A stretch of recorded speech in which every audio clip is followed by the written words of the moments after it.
আসসালামু আলাইকুম। আজ 30 মে 2026 খ্রিস্টাব্দ, 16 জ্যৈষ্ঠ 1433 বঙ্গাব্দ, 12 জিলহজ 1447 ইসরি, শনিবার। সংবাদ পাঠ করছি মনির হোসেন কামাল। প্রথমেই শুনবেন সংবাদ শিরোনাম।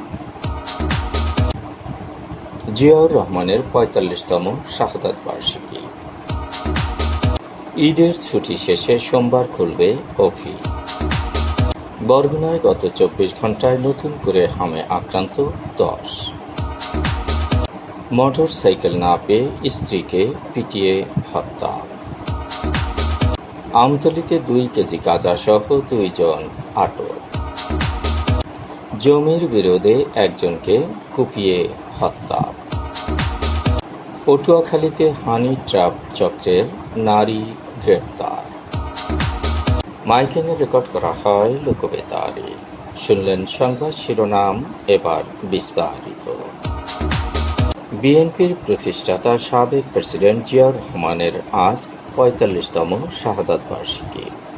1981 সালের এই দিনে চট্টগ্রাম সার্কিট হাউসে একদল বিপথগামী সৈনিকের হাতে তিনি শাহাদাত বরণ করেন।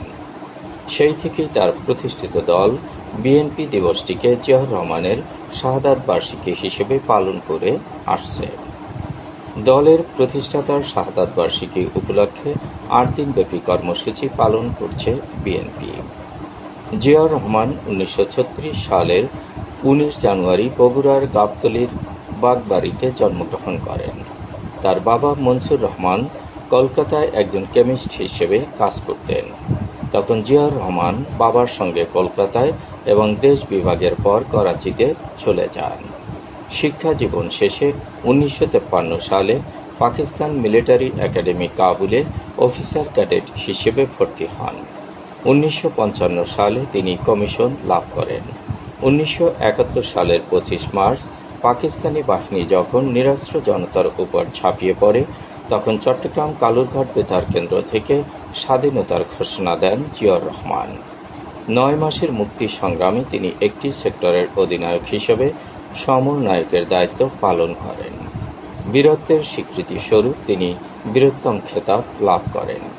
1975 সালে তৎকালীন প্রেসিডেন্ট শেখ মুজিবুর রহমান নিহতের পর এক বিশেষ প্রেক্ষাপটে জিয়াউর রহমান রাষ্ট্র পরিচালনার দায়িত্ব গ্রহণ করেন।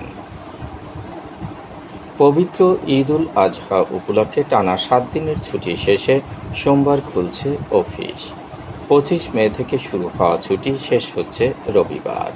সোমবার থেকে সরকারি অফিসের পাশাপাশি ব্যাংক, বিমা, শেয়ার বাজার সবকিছুই চলবে স্বাভাবিক নিয়মে।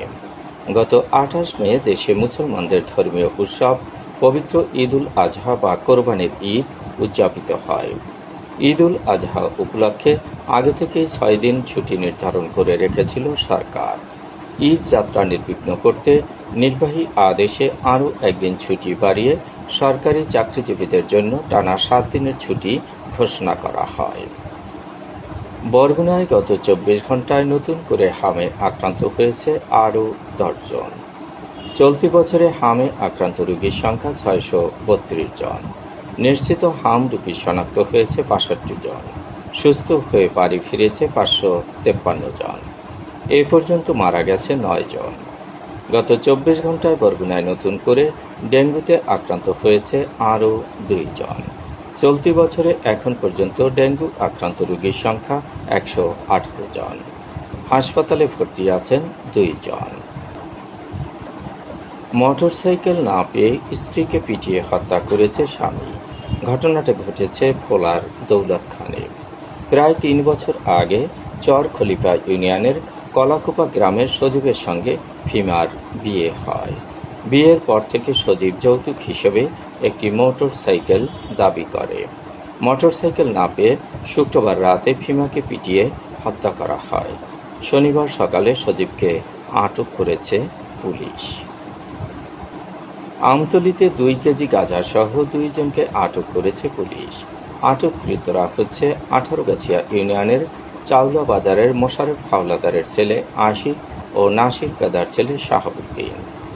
শুক্রবার রাত 9:30টার দিকে চালিত বুনিয়া ব্রিজ সংলগ্ন শাহজাহান গাজীর বাড়ির সামনে আশিক ও শাহাবুদ্দিনকে আটক করে পুলিশ। এ সময় তাদের কাছ থেকে 2 কেজি গাঁজা উদ্ধার করা হয়। তাদের বিরুদ্ধে মাদক নিয়ন্ত্রণ আইনে মামলা হয়েছে। ভোলার বোরহান উদ্দিনে জমি সংক্রান্ত বিরোধে মাইনুদ্দিন নামে একজনকে কুপিয়ে হত্যা করা হয়েছে। মাইনুদ্দিন দেউলা ইউনিয়নের ছোটপাতা গ্রামের নেসারুল্লাহর ছেলে। তাদের সঙ্গে ফয়জুল্লাহর জমি নিয়ে বিরোধ ছিল। শুক্রবার বিকেলে মাইনুদ্দিনকে পরিকল্পিতভাবে কুপিয়ে হত্যা করা হয়। বিয়ের প্রলোভন দেখিয়ে পুরুষদের কাছ থেকে অর্থ আত্মসাতের অভিযোগে পটুয়াখালী থেকে এক নারীকে গ্রেপ্তার করেছে পুলিশ। গ্রেপ্তার হওয়া নারীর নাম রাকিবা ওরফে সাদিয়া।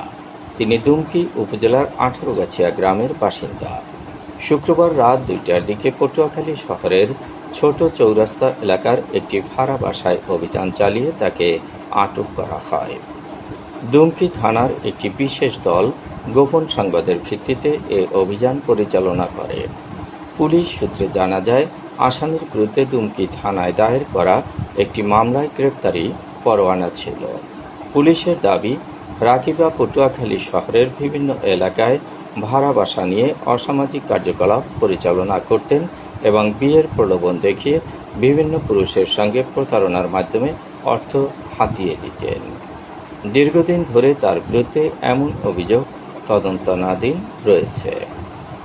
গ্রেপ্তারের পর প্রয়োজনীয় আইনগত প্রক্রিয়া শেষে তাকে আদালতের মাধ্যমে কারাগারে পাঠানো হয়েছে। মাইকিংয়ে রেকর্ড করা হয় লোকবেতার। সুমধুর ও সুস্পষ্ট কণ্ঠে মাইকিংয়ের জন্য লোকবেতারের বিকল্প নেই। লোকবেতারের সাউন্ডপ্রুফ স্টুডিওতে করা হচ্ছে গান ও নাটকের রেকর্ড। সেই সাথে লোকবেতারে নামমাত্র টাকায় প্রচার করা হচ্ছে বিজ্ঞাপন। 15 সেকেন্ডের বিজ্ঞাপন প্রচারিত হচ্ছে মাত্র 500 টাকায়।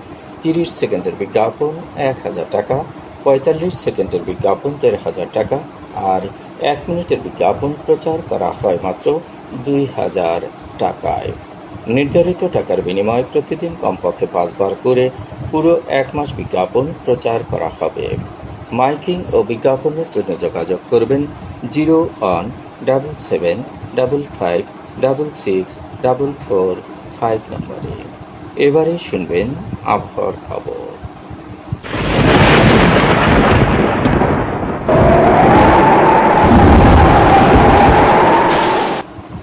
উপমহাদেশীয় উচ্চচাপ বলয়ের বর্ধিত অংশ পশ্চিমবঙ্গ এবং তৎসংলগ্ন এলাকায় অবস্থান করছে। মৌসুমের স্বাভাবিক লঘুচাপ দক্ষিণ বঙ্গোপসাগরে অবস্থান করছে।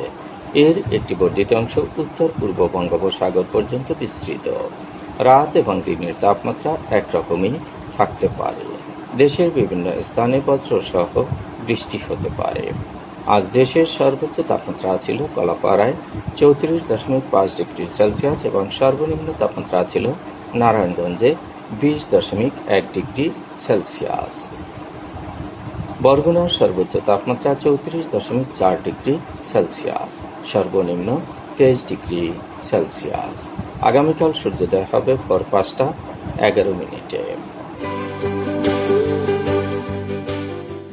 সংবাদ শেষ করার আগে শিরোনামগুলো আবার পড়ছি। জিয়াউর রহমানের 45তম শাহাদাত বার্ষিকী। ঈদের ছুটি শেষে সোমবার খুলবে অফি। বরগুনায় গত 24 ঘন্টায় নতুন করে হামে আক্রান্ত 10। মোটর সাইকেল না পেয়ে স্ত্রীকে পিটিয়ে হত্যা। আমতলীতে 2 কেজি গাঁজা সহ 2 জন আটক। জমির বিরোধে একজনকে কুপিয়ে হত্যা। পটুয়াখালীতে হানি ট্র্যাপ চক্রের নারী গ্রেপ্তার। সংবাদ শেষ করার আগে জানিয়ে দিচ্ছি লোকবেতারের সংবাদ জানানোর মোবাইল নম্বর। আপনার এলাকার গুরুত্বপূর্ণ সংবাদ জানাতে ফোন করুন 0-1-755-6-6-445 নম্বরে।